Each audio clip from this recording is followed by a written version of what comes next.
मेरे प्यारे बच्चों, नमस्कार आप सभी को। मैं बात करने जा रहा हूँ देश के उन सभी बच्चों से, खासकर यूपी बिहार के रहने वाले बच्चों से। मेरे बच्चे, मैंने अक्सर सुना है कि बच्चे इंग्लिश कमज़ोर होने की वजह से रेलवे की तैयारी करते हैं। इंग्लिश कमज़ोर होने की वजह से वो स्टेट एग्ज़ाम की तैयारी कर रहे होते हैं, जबकि इंग्लिश सब्जेक्ट ऐसा है ही नहीं। ये तो एक भाषा है जिससे डरने की ज़रूरत नहीं है। और डर अगर बैठा है तो उसके पीछे का कारण आप नहीं, आपका ज्ञान नहीं, बल्कि पढ़ाने वाले वो महानुभाव हैं जिनकी गलती की वजह से आपके अंदर डर बैठ गया है। और मेरे प्यारे बच्चों, मैं आज आपसे एक ऐसे ही आदमी को मिलाने जा रहा हूं जो इंग्लिश से खेलता है। बहुत प्यार प्यार से धीरे धीरे धीरे धीरे आपके इंग्लिश के डर को खत्म करता है और आपको इंग्लिश में एक लेवल तक पहुंचाता है जहां से कोई भी कॉम्पिटिटिव एग्जाम क्लियर किया जा सके। मेरे बच्चे, अगर स्वाभाविक तौर पर आप देखेंगे ना, तो आज के समय में टफ कंपटीशन है, इस बात को मैं भी मानता हूं। और इतना जबरदस्त कंपटीशन है कि बच्चा अगर एक ही एग्जाम के पीछे तैयारी में लगा रह गया तो पता नहीं 2 साल लग जाए, 3 साल लग जाए। बेटर तरीका क्या है कि मैथ लगभग हर एग्जाम में पूछा जाता है, रीजनिंग लगभग हर एग्जाम में पूछा जाता है, चाहे उनका वेटेज 2-3 सवालों का हो या 20-30 सवाल का हो या 200-300 सवालों का, लेकिन हर एग्जाम में पूछे जाते हैं। मेरे बच्चे, जीके जीएस हर एग्जाम में पूछी जाती है। मेरे बच्चे, इंग्लिश और हिंदी लैंग्वेज भी मोस्ट ऑफ द एग्जाम में पूछी जाती है।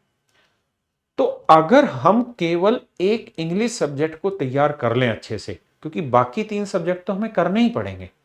ऐसा नहीं है कि बिना जीके जीएस के आप कोई भी कॉम्पिटिटिव एग्जाम क्लियर कर लेंगे, बिल्कुल नहीं कर सकते। आपको वो जीके जीएस तैयार करना ही होगा, मैथ को तैयार करना ही होगा। चाहे आप यूपीएससी के सीसेट की तैयारी करने लग रहे हो या बिहार एसएससी की तैयारी कर रहे हो, उसमें भी 5 सवाल मैथ के आते हैं, लेकिन वो 5 सवाल सबसे अहम होते हैं क्योंकि वो 5 सवालों के नंबर ऐसे होते हैं जो पक्के किए जा सकते हैं। ऐसे ही मेरे बच्चे, इंग्लिश सब्जेक्ट को अगर तैयार कर लिया जाए तो आप एक नहीं, उस साल में कम से कम 50 कॉम्पिटिटिव एग्जाम दे सकते हैं और उतनी ही तैयारी के आधार पर दे सकते हैं। लेकिन बात आती है कि उस डर को कैसे खत्म किया जाए।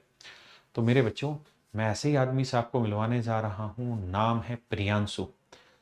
नाम में ही प्यार है और इंग्लिश के जो टीचर होते हैं मोस्टली प्यारे टीचर होते हैं। तो आइए प्रियांशु जी, आपका स्वागत है कैरियर ऐप पर। देखिए, बिहार के ही नहीं, पूरे देश के जाने माने टीचर हैं। और अगर ऑफलाइन कोचिंग की बात करें पटना में, तो कोई कितना भी बड़े नाम का टीचर हो, लेकिन इनसे जितने बच्चे पढ़ते हैं पूरे बिहार में, उतने बच्चे एक साथ किसी टीचर से नहीं पढ़ते। और ये बात मैं खुद एज ए टीचर कहते हुए अनाउंस कर रहा हूं कि he has the finest response in the student. मेरी इंग्लिश गलत हो सकती है, लेकिन जो बच्चों के बीच में जो रेस्पॉन्स है वो गजब का है, क्योंकि जो पढ़ाने का लहजा है वो बहुत बेहतरीन और लाजवाब है। तो प्रियांशु जी, आप थोड़ा सा बताएं कि बच्चों का इंग्लिश में डर कैसे खत्म किया जाए।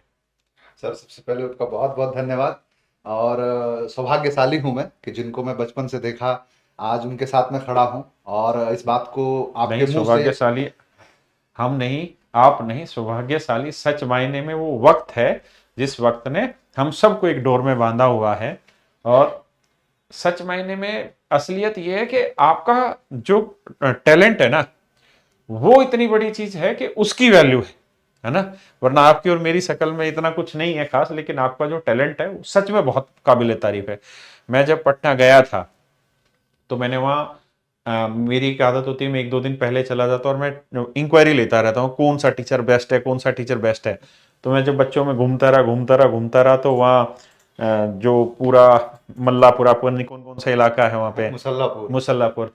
तो उसमें सारे इलाके में जब मैं घूमा तो इंग्लिश के लिए पता किया कि इंग्लिश में कौन है, तो सब बच्चों ने प्रियांशु प्रियांशु प्रियांशु नाम दिया। तो मैंने कहा ऐसा कौन प्रियांशु है भाई। तो फिर सर के बारे में ढूंढा।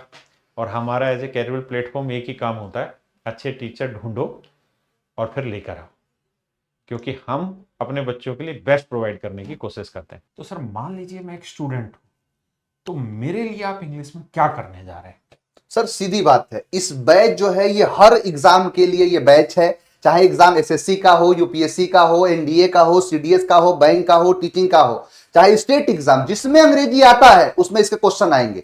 ये मतलब ये पूरी तरीके से उन सभी एग्जाम को टारगेट कर देगा जिसमें अंग्रेजी के सवाल पूछे जाते हैं। यानी अंग्रेजी आती है तो आपको यहां से आएगा, क्योंकि ये फाउंडेशन बैच है जो 1 साल की वैलिडिटी के साथ रहता है। मतलब ये है कि इसके अंदर जो डेली क्लासेस लाइव चलेंगी और ये जो पूरा पूरा क्लास होगा वो 150 घंटे के प्लस जाएगा, जिसके अंदर वो सारे क्वेश्चंस ऐसे सेलेक्ट किए जाएंगे जो कि हर एग्जाम के आधार पर हो। जैसे मान लो हमारे पास एसएससी का लड़का है, यूपीएससी का लड़का है, तो हम जो क्वेश्चन जो तैयार करेंगे वो दोनों को मद्देनजर रखते हुए कि यूपीएससी के वाले बच्चों को यूपीएससी के क्वेश्चन मिल जाए, एसएससी वालों को एसएससी के क्वेश्चन मिल जाए। तो ये पूरा पूरा जो बैच है जिसके अंदर ग्रामर, वोकैब और कॉम्प्रिहेंशन, मतलब इसमें खास करके कॉम्प्रिहेंशन का वो बड़ा पार्ट जो आजकल के एग्जाम में बहुत ज्यादा जो एक तरीके से तकलीफ बन गया, बढ़ते हुए कंपटीशन को ध्यान में रखते हुए कि जो इस समय एडिक्विटी जो सवाल जो पूछे हैं वो सारी के सारे उस पैटर्न के आधार पर ये सारी चीजें की जाएंगी। इस बैच की सबसे खास बात है।